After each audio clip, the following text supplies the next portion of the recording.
એક ખૂબ જ સરસ વાર્તા છે.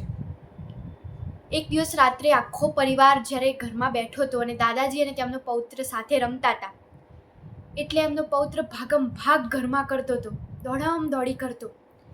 એટલે પછી દાદાજી એને પૂછ્યું કે આટલો કેમ દોડ કરે છે, તું કોના પાછળ દોડ કરે છે, આટલો ભાગમ ભાગ કેમ કરે છે?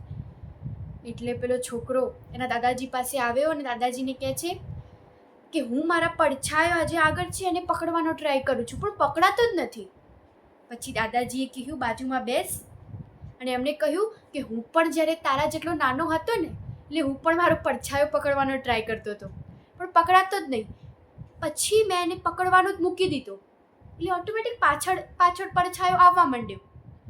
પછી એ છોકરાને સમજાઈ ગયું કે આપણે આગળ ચાલીએ એટલે પડછાયો પાછળ આવે. પછી એ જતો રહ્યો. પરિવારના બધા સભ્યો ત્યાં જ બેઠા હતા. એટલે દાદાએ બધાને કહ્યું કે તમને બધાને આ વાતથી કંઈ સમજાયું? બધા કે ના. તો સાંભળો, આ દીકરાને જે મેં કહ્યું ને, જીવનમાં પણ વાસ્તવિક એવું જ છે. આપણે મોસ્ટલી તો સુખ સંપત્તિ પાછળ ભાગતા જ હોઈએ છીએ, પણ આપણે હંમેશા નિષ્ઠાથી કામ કરતું જ રહેવું જોઈએ, તો ઓટોમેટિક સુખ સમૃદ્ધિ એ પડછાયાની જેમ પાછળ આવશે.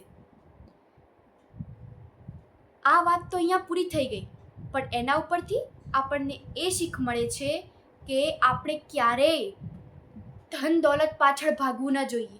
હંમેશા નિષ્ઠાથી કાર્ય કરતા રહીશું તો ધન તો પાછળ ઢગલો આવીને ઊભું રહેશે. જય શ્રી કૃષ્ણ.